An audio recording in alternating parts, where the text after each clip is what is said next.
Good morning बच्चों। आज हम आपको सामाजिक विषय पढ़ाने जा रहे हैं।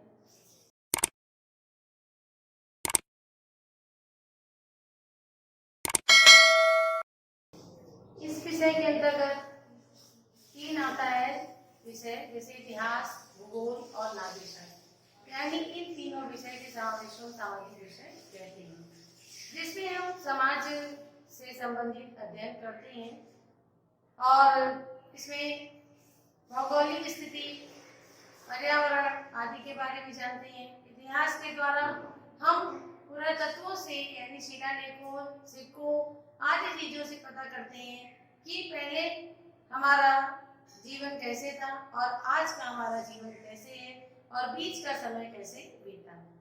तो इस तरह आज हम सबसे पहले इतिहास के बारे में आपको हम बताएंगे, जिसमें आपका पार्ट 1 है दक्षिणी भारत का इतिहास। यानी आज हम जानेंगे कि हमारे दक्षिण भारत का इतिहास कैसा था और किस तरह से वहां के लोग अपने जीवन यापन करते थे।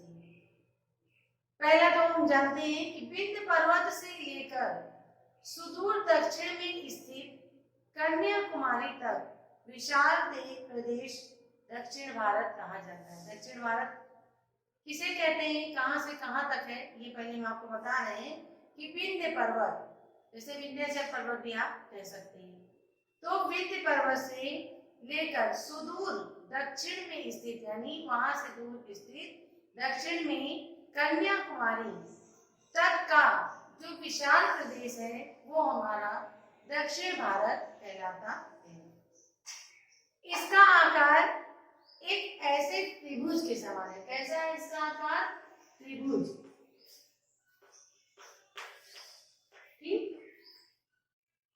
त्रिभुज के समान, यानी 3 भुजा, और जिसका आधार विंध्य पर्वत, शीर्ष कन्याकुमारी तथा पूर्वी और पश्चिमी घाट 2 भुजाएं हैं। अब देखिए आधार क्या है इसका? विंध्य पर्वत है, शीर्ष कन्याकुमारी है और पूर्वी पश्चिमी घाट, यानी 2 घाट भुजाएं इसकी कौन सी है? पूर्वी और पश्चिमी घाट। विंध्य श्रेणी के दक्षिण का भाग प्राचीन साहित्य में दक्षिण पथ के रूप में वर्णित है। यानी जो हमारा विंध्य श्रेणी के दक्षिण का भाग है वो प्राचीन साहित्य में दक्षिण पथ के रूप में दिखता है।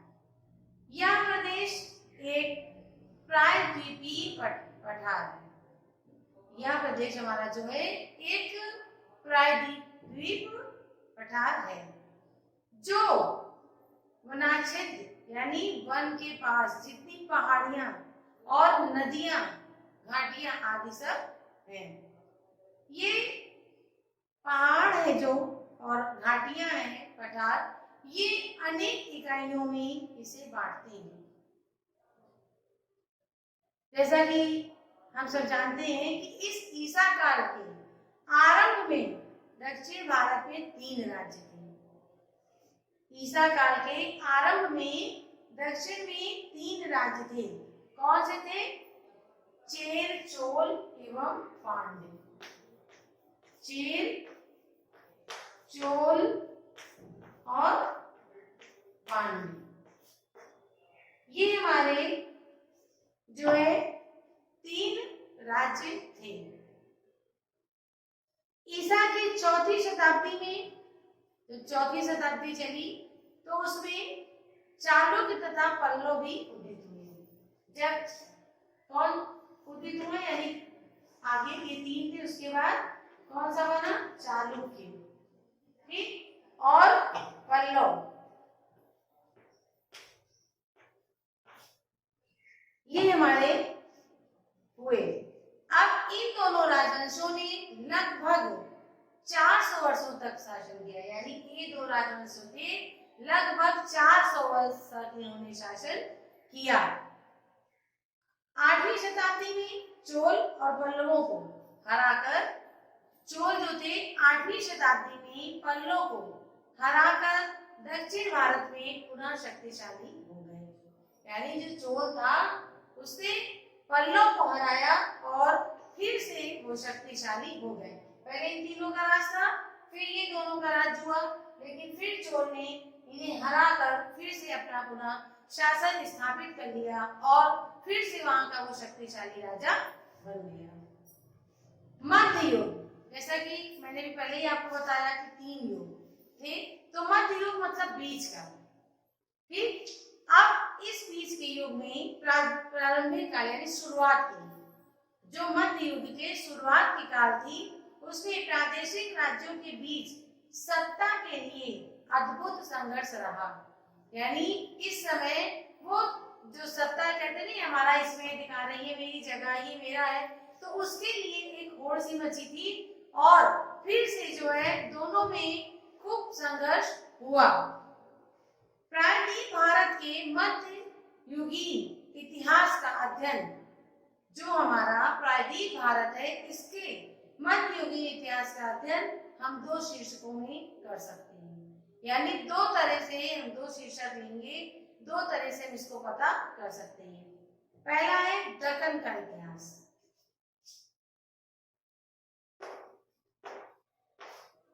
ठीक, और दूसरा है हमारा दक्षिण भारत। यहाँ भी दक्कन का इतिहास और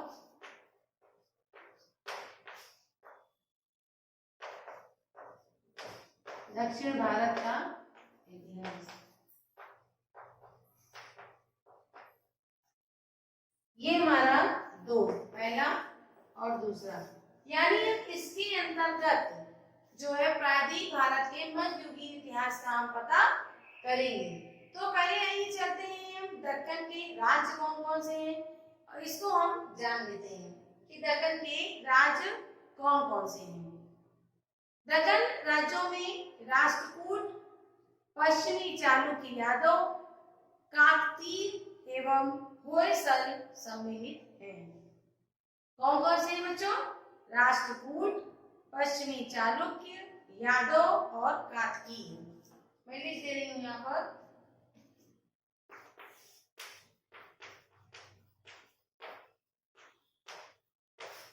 ये पहला है हमारा राष्ट्रकूट, दूसरा है पश्चिमी चालुक्य,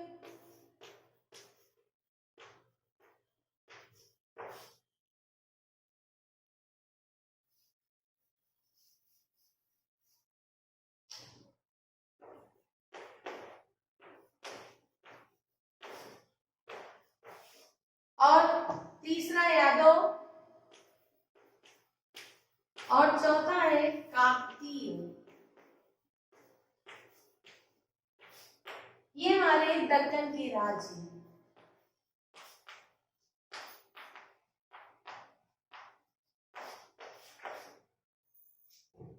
अब इसमें इनमें से अधिकांश जो थे वो राजवंश सामंत थे।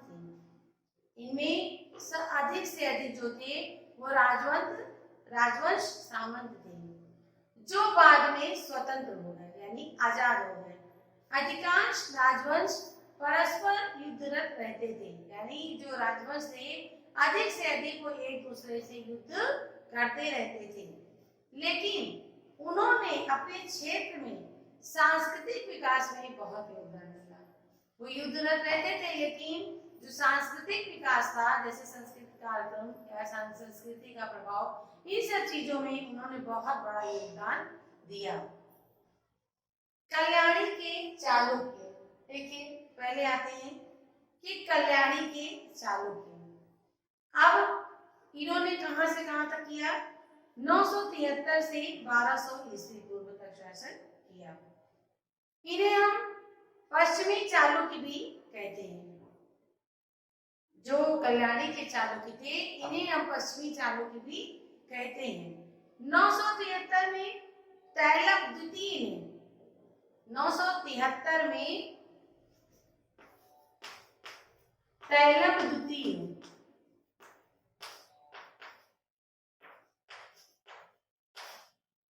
द्वितीय ने इस वंश की स्थापना की थी। यह साम्राज्य उत्तर में कृष्णा नदी से दक्षिण में वेगी तक फैला हुआ था। ये कहां से कहां तक फैला हुआ था बच्चों? साम्राज्य किसका? उत्तर में कृष्णा नदी से और दक्षिण में वेगी नदी तक फैला हुआ था। वेगी पर पूर्वी चालुक्यों का शासन था। जो वेगी राज्य था यहाँ पर पूर्वी चालुक्यों का शासन था। इन्हें पश्चिमी चालुक्य प्रारंभ में राष्ट्रकूटों के सामंत थे। जो पश्चिमी चालुक्य थे वो शुरुआत में जो है राष्ट्रकूटों के सामंत थे और तैलक तृतीय ने 973 में राष्ट्रकूटों के सारे सामंतों को पराजित कर दिया और अपने आप को स्वतंत्र शासक घोषित कर दिया। यानी उसने क्या किया? सबको समाप्त कर दिया और कहा कि मैं एक आजाद शासक यानी यहाँ का मैं राजा हूँ और यहाँ पर मेरा शासन का अधिकार है। मालवा के परमारों को हराकर फिर उसने क्या किया कि राष्ट्रकूटों को तो उसने जीत लिया राष्ट्रकूट को, फिर उसने मालवा के भी लोगों को हराकर अपना अधिकार मालवा पर भी स्थापित कर लिया और फिर गुजरात भी मालवा पर अधिकार करने के बाद गुजरात भी उनके अंडर में यानी उनके पास आ गया। और चालुक्य का सबसे प्रमुख शासक विक्रमादित्य चतुर्थ। चालुक्य का सबसे जो है प्रमुख शासक कौन था? विक्रमादित्य चतुर्थ।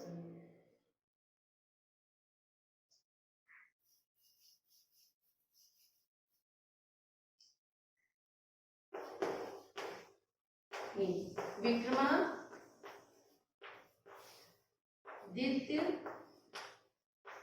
चतुर्थ। अब इसने जो है 1076 से 1126 ईस्वी तक शासन किया।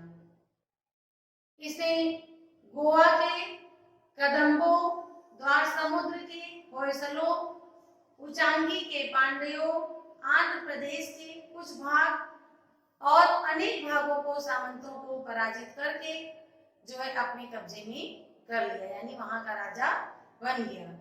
फिर विक्रमादित्य के बाद उत्तराधिकारी अयोग्य साबित हुए यानी जो विक्रमादित्य के बाद उसके उत्तराधिकारी बने अयोग्य साबित हुए, जिस कारण अयोग्य मतलब कि वो नहीं उस पर शासन कर पाए विक्रमादित्य के बाद और धीरे धीरे क्या हुआ कि उस साम्राज्य का पतन हो गया यानी 1200 ईस्वी तक इस साम्राज्य का पतन हो गया। विक्रमादित्य के बाद वो उस पर शासन नहीं कर पाए और धीरे धीरे उस राज्य की समाप्ति हो गई। अब आते हैं द्वार समुद्र के होयसल। पहले मैंने आपको बताया कल्याणी के चालुक्य के बारे में हमने आपको बताया।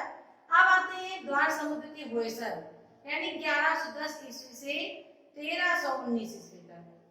बिटिटगा विष्णुवर्धन यानी बिटिटगा विष्णुवर्धन ने 1100 ईस्वी में होयसल राजवंश की स्थापना की।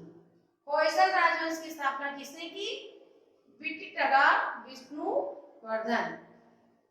अब पश्चिमी चालुक्य एवं चोलों के सामंत थे। ये किसके सामंत थे? पश्चिमी चालुक्य और चोलों के। और मैसूर के पास द्वार समुद्र इसकी राजधानी थी। इसकी राजधानी मैसूर के पास द्वार समुद्र थी और मैसूर एवं तमिलनाडु के कुछ भाग में शासन कार्य करते थे। चोलों और पांडवों के साथ इनका हमेशा युद्ध चलता था यानी चोलों और पांडवों में इनका हमेशा युद्ध चलता था और अलाउद्दीन खिलजी के सेनापति मलिक काफूर ने 1319 ईस्वी में ये शासक पराजित हुए और राजवंश के शासन का अंत हो गया। फिर आते हैं वारंगल के काकतीय यानी काकतीय जो थे पहले पश्चिम चालुक्यों के सामंत थे और आंध्र प्रदेश के कारंगल नामक स्थान पर इनका शासन था। कहां पर था? वारंगल नामक स्थान पर शासन था। इस वंश का सबसे कुशल एवं प्रतापी शासक रुद्रदेव था। दिल्ली सल्तनत के शासकों ने 13वीं शताब्दी के शुरू में इस साम्राज्य का अंत किया, इसे अपने साम्राज्य में मिला लिया। यानी हमने आज आपको इतना बताया कि कल्याणी के चालुक्य दार समुद्र के होयसल किस सन में कैसे पराजित करके वो बने, और वारंगल के कातिल भी किस तरह से उन्होंने शासन किया, और धीरे धीरे इन लोगों के साथ साम्राज्य जैसे जैसे इनका शासन खत्म होता गया और साम्राज्य का पतन होता चला गया। बच्चों, आपको अपनी किताब पढ़नी है और दक्कन के राज्य आपको याद करने लिखने हैं, और कल्याणी के चालुक्य, द्वार समुद्र के होयसल और वारंगल के काकतीय, इन्होंने किस सन से किस सन तक राज्य किया और किस सन के बाद इनका साम्राज्य पतन हो गया, ये आपको अपने कॉपी में लिखना है। अगली वीडियो में हम इसके आगे का चैप्टर आपको समझाएंगे। Thank you.